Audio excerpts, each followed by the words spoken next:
The fluorescent lights of the emergency room blur above me as I stare at my trembling hands, still stained with asphalt and blood. His blood. The same hands that made Yousef breakfast this morning, that straightened his tie before he left for work, now bear the evidence of how quickly life can shatter. My name is Rachel, and 6 hours ago my husband's car wrapped around a telephone pole. Mrs. Pearson. A nurse touches my shoulder. Your husband is stabilised, but... Rachel! The sharp voice cuts through the ER waiting room. My mother-in-law, Wendy, storms toward me, designer handbag swinging, her daughter Alexis trailing behind with a phone pressed to her ear. What happened? Where are the doctors? Have you contacted our family lawyer? I blink, still processing the nurse's unfinished sentence. Lawyer? Wendy, he just got out of surgery. Exactly. Alexis ends her call, her manicured nails clicking against her phone case. We need to establish who's making decisions while he's indisposed. The nurse clears her throat. As I was saying, Mr. Pearson is conscious but non-responsive. The trauma has affected his ability to communicate, though we're unsure if it's temporary or... I'm his wife, I interrupt, my voice stronger than I feel. I'll be making medical decisions. Wendy's perfectly lined lips twist. Dear, you're upset. Perhaps it's better if family handles these things. I am family. You know what I mean, real family. The nurse shifts uncomfortably. Mrs. Pearson is listed as next of kin and medical proxy. For now, Alexis mutters, typing rapidly on her phone. A doctor appears, clipboard in hand. Mrs. Pearson, your husband is asking for you. Well, not verbally, but his eyes... I stand, but Wendy grabs my arm. We're coming too. The doctor shakes his head. 2 visitors maximum, and he seems agitated when crowded. I'm his mother. And I'm his wife, I say quietly, pulling free. Alexis, stay with your mother. The walk to Yousef's room feels endless. Each step reminds me of this morning, how he kissed me goodbye, how he joked about my burning the toast again, how normal everything was. He lies still against white sheets, tubes and monitors creating a technological cocoon around him. His eyes find mine immediately, and tears roll down his cheeks. I rush to his side, taking his hand. I'm here, love. I'm here. His fingers twitch in mine, but he can't speak, can't move much beyond those expressive eyes that have always said more than words anyway. The doctor explains the extent of his injuries, the uncertainty of his recovery timeline, but I barely hear it. I'm lost in Yousef's gaze, in the way he's trying so desperately to tell me something. When I return to the waiting room, Alexis is holding a sheet of paper. We've made a list, she announces, of your belongings to pack. It'll be easier if you move back to your old apartment while we handle things here. Excuse me? Well, you can't possibly manage his care alone, Wendy interjects. He needs round-the-clock attention, medical supervision. We've already contacted a private facility near our family home. Without consulting me, he's not going anywhere. Don't be difficult, Rachel. Alexis extends the list. We're trying to help. I take the paper, scanning their neat categorization of my life. Clothes, toiletries, personal effects. They've even listed my grandmother's china, a wedding gift they never approved of. You can keep the dish set, Wendy says magnanimously, though it never really matched the house's aesthetic. I think of the video Yousef insisted on recording 3 weeks ago, tucked safely away in my personal cloud storage. His voice strong and clear. Just in case, love, my family can be complicated. Looking at their smug faces now, I realize he knew. He always knew. I'm not going anywhere, I say, ripping the list in half, and neither is Yousef. We'll see about that, Alexis snaps, already dialing another number. I turn away, walking back toward my husband's room. Let them plot. Let them scheme. They think they're dealing with some weak-willed wife they can bully into submission. They have no idea what Yousef left me, what I'm capable of protecting. Everything okay? The nurse from earlier asks, noting my expression. I manage a small smile. It will be. because while they're planning how to erase me from Yusef's life, they don't realise they've already lost. They just don't know it yet. 2 weeks after the accident, I wake to voices downstairs. Wendy's distinctive tone carries through the vents, speaking to someone on the phone. Yes, cancel the nursing service. We've found a more suitable arrangement. I bolt upright. The private nurses were essential for Yusef's care while I slept. Grabbing my robe, I rush downstairs to find Wendy sitting at my kitchen table like she owns it. "What are you doing?" I demand. She waves dismissively. "The agency was overcharging. We've found a wonderful care facility that—" "Stop. You can't cancel services I arranged." "Actually," Alexis saunters in through the back door wielding a stack of papers, "we can. Mom's name is still on the house deed from when she helped Yusef buy it. We have certain rights." My mind flashes to 3 weeks before the accident. Yusef and I sat in our study, the camera light blinking red. "I need to record this," he'd said, adjusting his tie. "Just in case something happens. My family, they might try to interfere." "You're being paranoid," I'd laughed. "Trust me, love. Keep this safe." Now, watching Alexis rifle through my kitchen cabinets, I understand his foresight. "Those nurses stay," I say firmly. "Already done," Wendy smirks. "But feel free to hire them yourself." "Oh wait, you can't access Yusef's accounts yet, can you?" My phone buzzes. A text from Samantha. "Coming over. Need to talk." "I'm having a friend visit," I announce. "Oh, that won't be possible," Alexis says.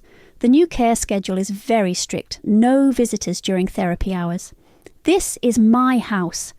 "Actually," Wendy stands, smoothing her expensive blouse, "it's Yusef's house, and we're just looking out for his best interests." I climb the stairs to check on Yusef. He's awake, eyes following me as I enter. I grasp his hand, feeling a weak squeeze in response. "I won't let them take you," I whisper. A tear rolls down his cheek. The doorbell rings. I hear Wendy intercepting Samantha downstairs. "I'm afraid Rachel's quite busy with Yusef's care right now," Wendy's saying. "Perhaps another time." "I texted her 5 minutes ago," Samantha argues. "She's expecting me." Plans change. We're implementing a new care schedule. I race downstairs, but Alexis blocks my path. "Don't make a scene," she hisses. "Think about how it would look, you getting hysterical in front of everyone." Through the front window, I watch my best friend being turned away from my own house, but before she leaves, she catches my eye and mouths, "You need to lawyer up. Now." That evening, I overhear Alexis on the phone in the garden. "It's going perfectly," she says. "Rachel's too naive to realise what's happening. No, she has no idea about the divorce papers Yusef was considering." My blood runs cold. That's a lie. We were happy. "Just a few more weeks," Alexis continues, "and we'll have everything transferred. She'll have no choice but to leave." I slip upstairs to our bedroom, now my bedroom, since Wendy insisted on taking the master suite to be closer to Yusef. Opening my laptop, I access the cloud drive where Yusef's video is stored. Still there, still safe. A knock at my door makes me jump. "Rachel?" It's Wendy. "We're having a family dinner tomorrow. Cousins, aunts, everyone's coming to discuss Yusef's care plan. I'll be there." "Oh, and dear, wear something appropriate. That sweater you had on today looked rather shabby." After she leaves, I call Samantha. "They're trying to push me out," I whisper. "I know. Listen, my cousin works at the courthouse. She says Alexis has been asking about guardianship challenges. They can't. They're trying. Rachel, whatever proof you have that Yusef wanted you in charge, you need to use it." "Not yet," I say, thinking of the video. "Let them show their hand first. Let everyone see who they really are. Be careful. They're playing for keeps." I end the call and check on Yusef one last time before bed. In the dim light, his eyes meet mine with an intensity that makes my heart ache. He's trying so hard to communicate. "I know, love," I whisper. "I know what you tried to warn me about, but I'm not going anywhere." Back in my room, I hear Alexis and Wendy laughing downstairs, probably planning tomorrow's ambush. Let them laugh, let them think they've won, because soon they'll learn what Yousef knew all along. I'm not just some trophy wife they can bully into submission. I'm his chosen proxy, his protected heir, and his last line of defence. And I'm done playing nice. Clark Newton's office smells like old leather and coffee. The lawyer studies me over his wire-rimmed glasses, replaying Yousef's video on his tablet. "This was recorded 3 weeks before the accident," he asks. "Yes, Harvey Kelly was the notary." Clark nods. "Harvey's reliable. If he witnessed this, it's legally binding. Have you told anyone else about it?" "Just my friend Samantha. I needed someone to know in case..."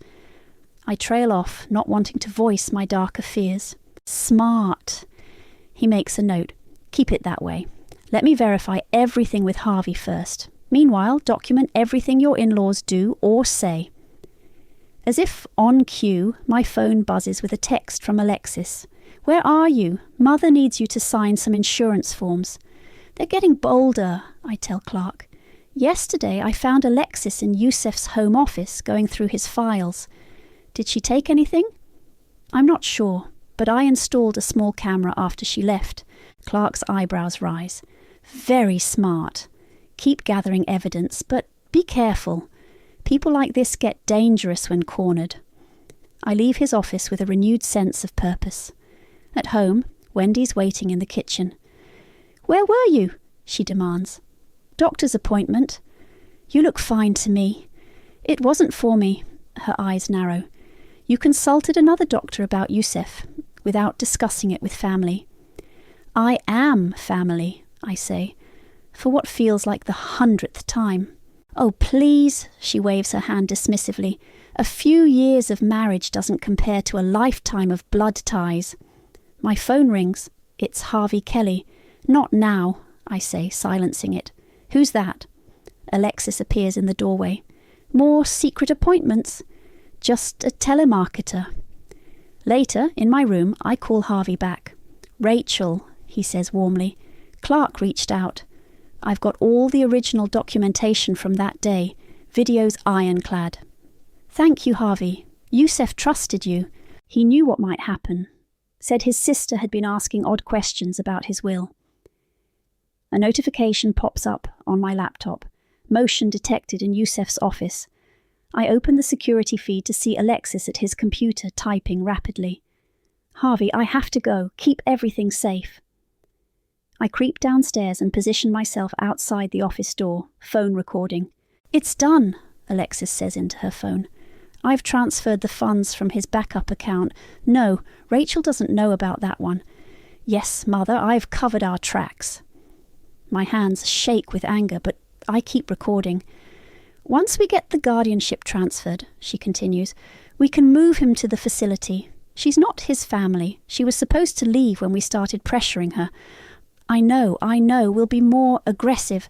I slip away before she exits, heart pounding. Upstairs, I find Wendy in Yousef's room, rearranging his belongings. "These photos need to go," she's saying, removing pictures of our wedding. "They're not appropriate anymore."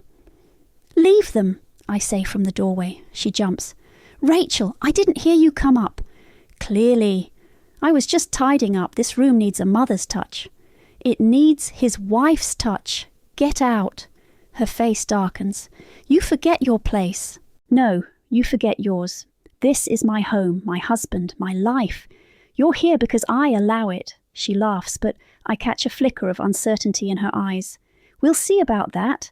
"Alexis!" As if summoned, Alexis appears. "Everything okay?" Rachel's being difficult again. "Am I?" I step closer. "Or am I just not rolling over like you expected?" The sisters exchange glances. "Maybe you need a break," Alexis suggests sweetly. "Some time away to process things." "I'm not going anywhere." "We'll see," Wendy says. "Family dinner tomorrow, remember? Everyone's coming. It would be shame if you made a scene." After they leave, I check on Yousef. His eyes are open, alert. I show him our wedding photo that Wendy tried to remove. "Remember what you told me that day," I whisper. for better or worse, against all odds. They think they can erase us, but they don't know what we're capable of.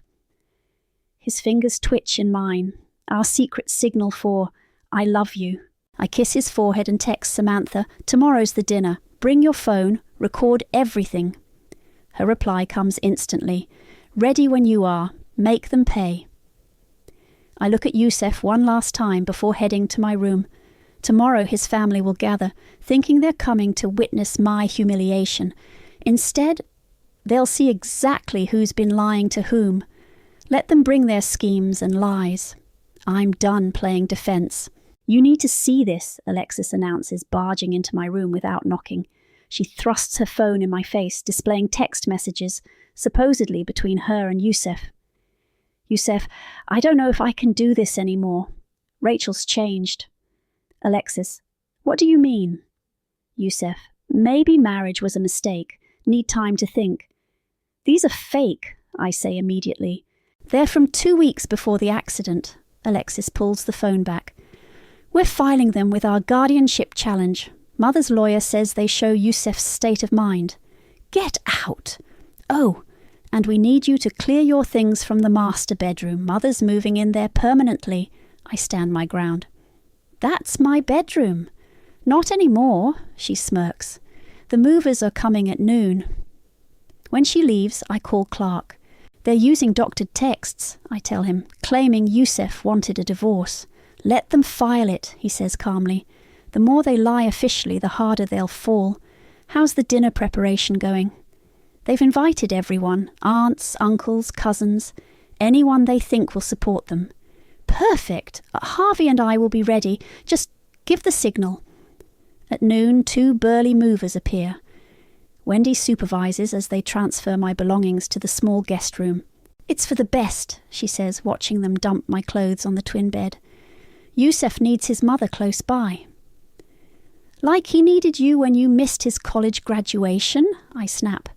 Or when you refused to attend our wedding. Her face hardens. That's enough. You're lucky we're letting you stay at all. Letting me? I laugh. This is my house. Not for long. She pulls out a folder. Our lawyer filed the guardianship challenge this morning, with Yusef's mental state and these texts showing his dissatisfaction. It's only a matter of time. I retreat to check on Yusef, finding Alexis already there, showing him something on her tablet. Look, brother, she's saying, remember this house near Mother's. We can move you there once everything's settled. Yusef's eyes find mine, desperate and angry. I move to his side. He's not going anywhere. Actually, Alexis stands, smoothing her designer dress, I've already spoken to a real estate agent about listing this place. My phone buzzes, a text from Samantha. Found the agent. She says Alexis claimed to have power of attorney. That's fraud, I say quietly. Prove it. Alexis shrugs. Oh, and the family's arriving early for dinner. Mother suggested you wear that blue dress. You know, the one that makes you look less desperate. After she saunters out, I lean close to Yusef. Just a little longer, love. Trust me. The afternoon brings a parade of relatives. Aunt Margaret, who never approved of me. Cousin David, who always sided with Wendy. Uncle Peter, whose real estate company mysteriously got all of Yusef's business after we married. Rachel, dear, Wendy calls from downstairs. Come help with dinner. In the kitchen, she's arranged an elaborate spread. Family recipes, she emphasizes, passed down through generations. Like the one you refused to share at my wedding? She ignores me, directing servants she hired for the evening. Everyone's so concerned about Yusef's care, she says loudly for the relatives lingering nearby. We are blessed to have such a devoted family. Such a devoted wife, you mean? Oh, honey, she pats my cheek condescendingly. We all know that was temporary. Samantha arrives, phone discreetly recording in her purse. Wendy tries to turn her away, but I interrupt. She stays. Fine. Wendy's smile turns brittle. The more witnesses, the better. As everyone gathers in the dining room, I text Clark. They're all here, his response. Harvey and I are 10 minutes away, ready when you are. Wendy stands, tapping her glass. Family, we're here tonight to discuss Yusef's future care. As his mother, I've filed for guardianship to ensure he receives proper attention from real family. Murmurs of approval ripple through the room. Additionally, Alexis adds, we'll be transitioning him to a facility near Mother's home. It's for the best, really. Rachel understands, don't you? All eyes turn to me. I take a slow sip of water, letting the moment stretch. Actually, I say quietly, I don't. Don't make this difficult, Wendy warns. Oh, I won't, I smile, hearing a car pull up outside. In fact, I think it's time everyone learned exactly what Yusef wanted. The doorbell rings. Alexis moves to answer it, but I'm already standing. Don't worry, I say. I invited a few guests of my own. The next few days, I become the perfect daughter-in-law. I help Wendy with dinner preparations, nod along to Alexis's plans for modernising the house, and even start packing some boxes. See, Wendy tells Uncle Peter over coffee, she's finally accepting reality. I smile and pour more coffee, catching Samantha's eye across the room. She's been coming by daily, supposedly to help me adjust. Have you looked at any apartments yet? Alexis asks, scrolling through real estate listings on her phone. Actually, I say softly, I was thinking of moving back to my hometown. Wendy nearly drops her cup. Really? You've made it clear I don't belong here. I let my voice crack slightly. Maybe it's time I accepted that. Alexis and Wendy exchange triumphant glances, hook, line, and sinker. Later, in Yusef's room, I catch him watching me with worried eyes. Trust me, I whisper, checking his IV. Everything's going according to plan. His fingers twitch. Our signal. He understands. Downstairs, Alexis is on the phone with their lawyer. She's giving up. Yes, we can proceed with the property transfer. No, she won't contest it. I make sure she sees me hearing this conversation, make sure she sees me wipe away a tear as I hurry past. That evening, Clark calls. Harvey's confirmed everything, he says. The video's authentication is solid. You sure you want to wait? Let them dig deeper, I reply. Let them show everyone who they really are. The next morning, Wendy announces a family brunch. To discuss the transition, she says. Everyone's coming, even that real estate agent Alexis found. I nod meekly. Should I make my mother's quiche recipe? Oh, honey, she pats my hand. Let's stick to family recipes. I spend the day playing the defeated wife. When Alexis suggests I clear out my office to make room for Yusef's medical equipment, I agree without protest. When Wendy moves more of my photos to the basement, I simply look away. You're handling this so maturely, Alexis says, watching me box up my books. We were worried you'd be difficult. I just want what's best for Yusef. Exactly, she perks up. Speaking of which, we've found a lovely care facility, very exclusive. Mother's already put down a deposit. I pause, letting her see the pain flash across my face. When? 2 weeks, once the guardianship transfer is complete. That night, I call Samantha. They're planning something for the brunch, I say. Alexis keeps making calls in the garden, thinking I can't hear. What did you overhear? Something about papers being ready, making it official in front of everyone. You think they're going to ambush you. I'm counting on it. The day before the brunch, I visit Clark's office one last time. Everything's ready, he confirms. Harvey will arrive 15 minutes after I do. You sure about the timing? Let them make their big announcement first. Let everyone see their true colours. Back home, I find Wendy rearranging the dining room.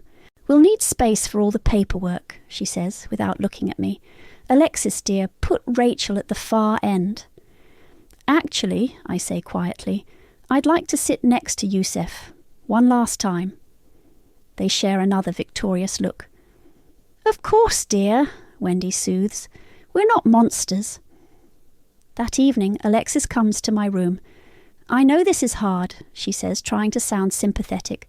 But you'll see, it's better this way. Yusef needs his real family now.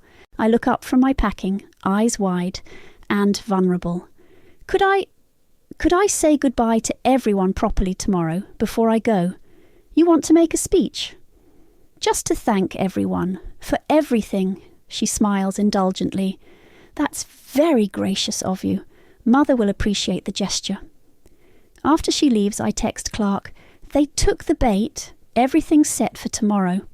His response comes quickly. Ready when you are. Give them enough rope. I check on Yusef one last time before bed.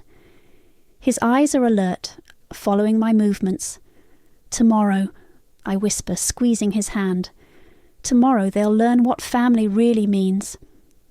I feel his fingers squeeze back, stronger than before. In my room I hear Alexis and Wendy chattering excitedly downstairs, planning their moment of triumph. Let them plan. Let them preen.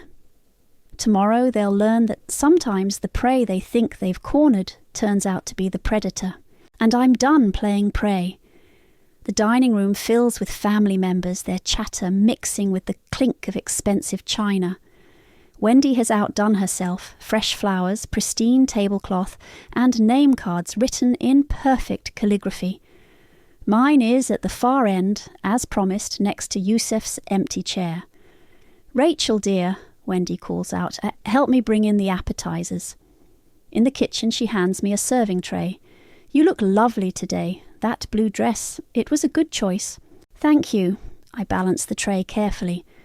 I wanted to look nice for the occasion. The doorbell rings. Alexis rushes to answer it, returning with their lawyer in tow. He carries a leather briefcase that I know contains their guardianship papers. Everyone, please be seated, Wendy announces. We have important family matters to discuss.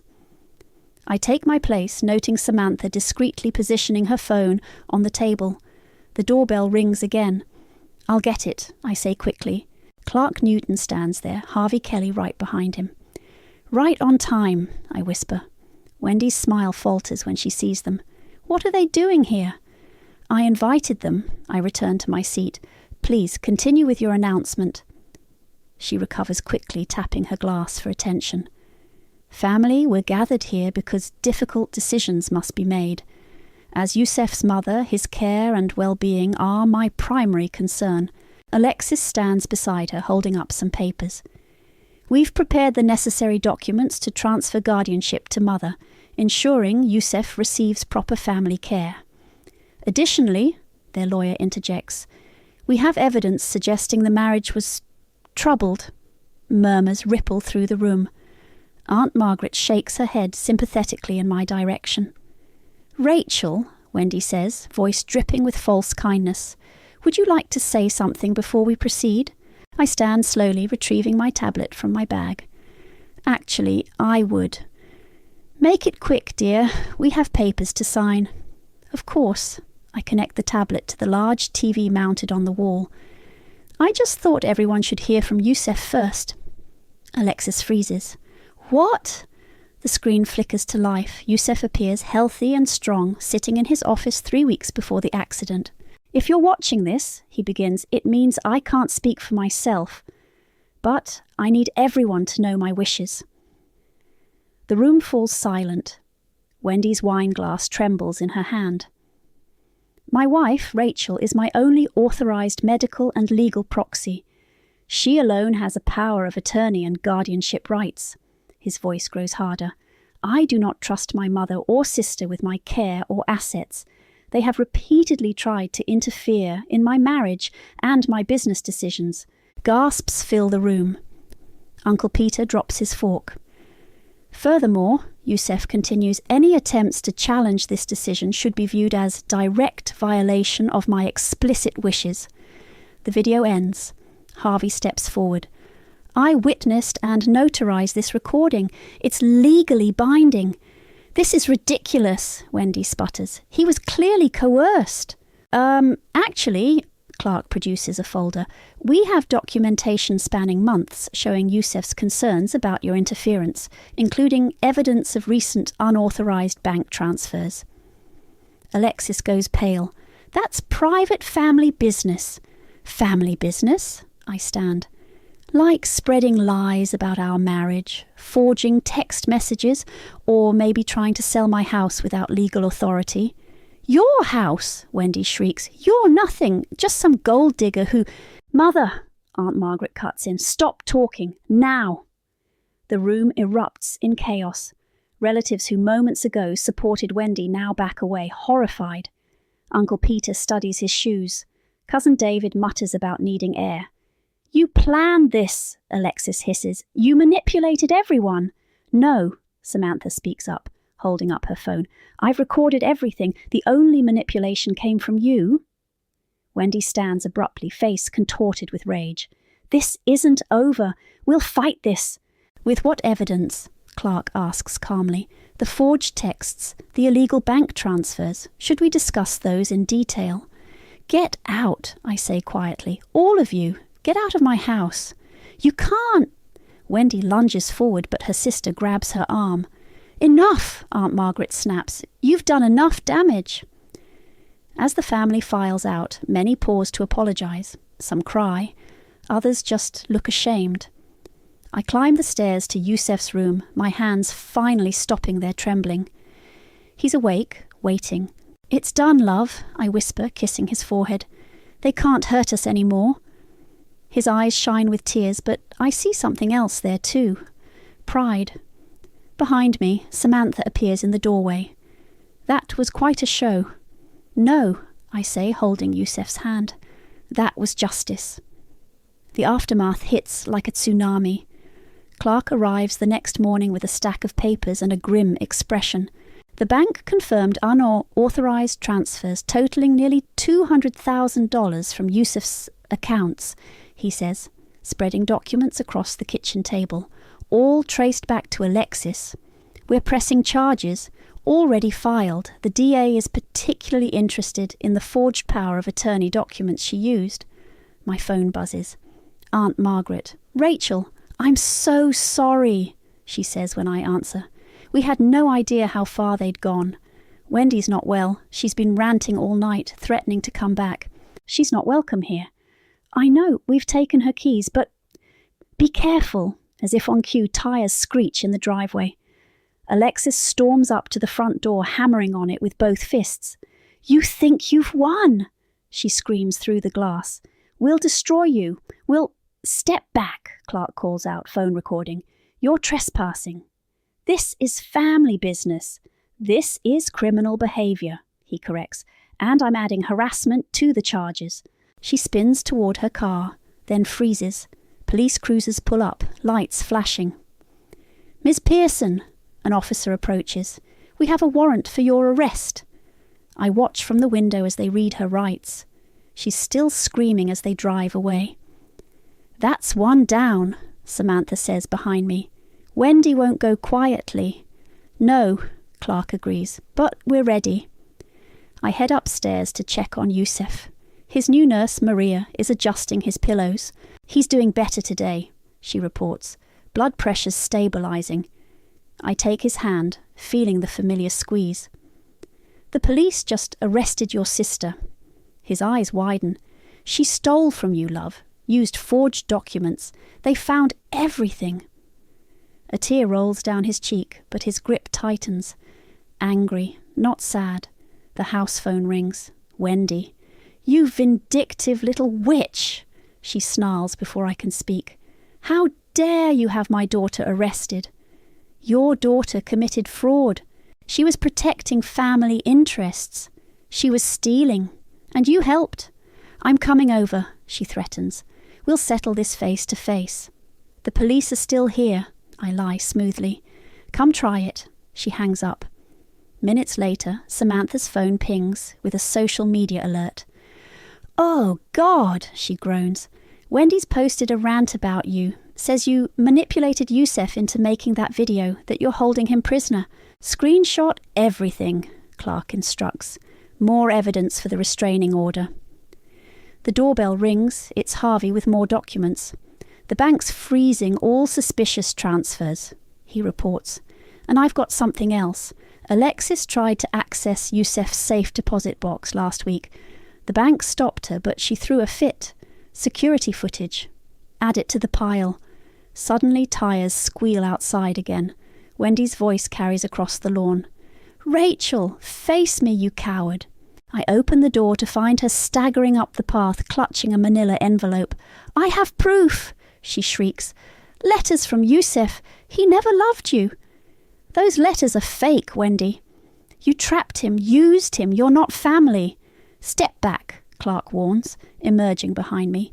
"You turned my son against me." She lunges forward, envelope swinging like a weapon. Harvey catches her arm. "That's enough. Let go of me. She stole my son." More police cars appear. Someone must have called them. "Mrs. Pearson," an officer approaches. "We've had complaints about disturbing the peace." "She's the disturber," Wendy points wildly at me. "Arrest her." "Mom, please calm down." Instead, she breaks free and charges at me. "I'll kill you." The officers move fast, restraining her as she kicks and screams. Neighbours emerge from their houses, recording on phones. "I want to press charges," I tell the police, "for assault and harassment." They load her into a cruiser, still ranting about family betrayal. Inside, I find Samantha already comforting Yusuf, who's clearly heard everything. "It's over," I tell him, taking his hand. "They can't hurt us anymore." His eyes are full of pain, but also relief. The squeeze he gives my hand is stronger than ever. Clark appears in the doorway. The DA wants statements from everyone, and there's something else. The forensic accountant found more accounts. This goes deeper than we thought. I nod, still holding Yusuf's hand. "Then let's dig deeper. No more secrets, no more lies." "They'll fight back," Samantha warns. "Let them." I kiss Yusuf's forehead. "We're done being victims. Now we're delivering justice." His eyes meet mine, fierce and proud. We both know the war isn't over, but today we've won the biggest battle. And tomorrow we start rebuilding. The autumn breeze carries fallen leaves across the courtroom steps as I watch Alexis being led away in handcuffs. The jury took less than 2 hours to find her guilty on all counts. Fraud, theft, forgery. 30 months, Samantha whispers beside me, plus full restitution. Wendy's trial starts next week. Her lawyer keeps pushing for a plea deal, but the DA won't budge. Not after the evidence revealed decades of financial manipulation. My phone buzzes. Maria, Yusuf's nurse. "Big progress today," her text reads. "Come quick." At home, I find Yusuf sitting up in bed, more alert than I've seen him in months. His physical therapist, Jake, stands nearby grinning. "Watch this," Jake says. Yusuf's right hand lifts slowly, deliberately, and forms 3 clear words in sign language. "I love you." My heart stops. "When did he—" "We've been practicing in secret," Jake admits. "He wanted to surprise you." I rush to Yusuf's side, tears flowing. "I love you too. So much." His eyes sparkle as his fingers move again. "Thank you. For fighting. Always," I whisper. The doorbell rings, Clark arriving with more documents. But these aren't court papers. "The family council met yesterday," he announces, spreading papers across the coffee table. "Those who supported Wendy and Alexis are being removed as trustees from all family businesses. Uncle Peter resigned this morning." "Good," I say firmly. "There's more. Aunt Margaret found evidence that Wendy had been siphoning money from Yusuf's trust fund since he was 18. We're talking millions." My phone rings. Aunt Margaret herself. "Rachel, we've just finished the audit. It's worse than we thought. She stole from all of us, not just Yusuf." "How many family members?" "At least 12. She used her position as matriarch to access everything. We were blind, Rachel, so blind." After she hangs up, I return to Yusuf's room. He's working with Jake on a new sign. Justice. "Your mother's trial starts Monday," I tell him. "Do you want to know the details?" He nods. The DA found evidence going back 20 years. Financial abuse, fraud, forgery. She won't hurt anyone else. His hand moves. Good.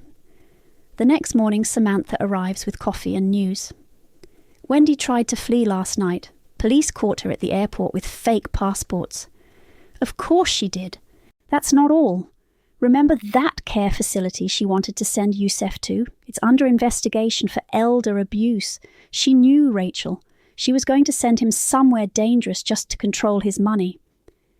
My blood runs cold.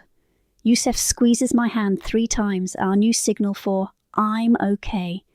The doorbell chimes again. This time it's Harvey, accompanied by several family members I haven't seen since the brunch. We owe you an apology, Cousin David says. We should have seen what was happening. We should have stood up for you, his wife adds. For both of you. Yusef signs slowly. Family now. They watch in amazement as I translate. He's been learning sign language, I explain. Every day he gets stronger. We'd like to learn too, David's teenage daughter says. If that's okay. For the first time in months, I see Yusef smile, really smile. Later, as sunset paints the room golden, Clark makes his final visit of the day. The DA offered Wendy a deal, 15 years if she reveals everything, all the accounts, all the victims. Will she take it? Her lawyer's pushing for it, says it's that or risk 30 years after what happened at the airport. Yusef signs. Let her talk. He's right, I say. Let her expose it all. Let everyone see the truth. That evening, as Maria helps Yusef with his exercises, I step onto the back porch. The garden he loved tending is overgrown now, but underneath I see new growth. Strong, healthy shoots pushing through the chaos. Like us, I think, growing stronger through the damage. Yusef's tap on the window draws me back inside. His hands move carefully. Thank you for staying. I made a promise, I reply. For better or worse. He signs again. We won. Yes, love, we did. Not just against Wendy and Alexis, but against everyone who thought I'd break. Everyone who believed love was weaker than blood. Yusef's next signs come slower, but clearer than ever. Tell our story. Why? Help others fight. I nod, understanding. Because somewhere someone else is facing their own Wendy, their own Alexis. Someone needs to know they can win. I will, I promise. I'll tell everyone. His final sign of the night is one we created together, forever. I curl up beside him, feeling his steady heartbeat. Outside, leaves continue falling, covering the old garden in preparation for new growth. Like us, always growing, always fighting, always loving. Forever.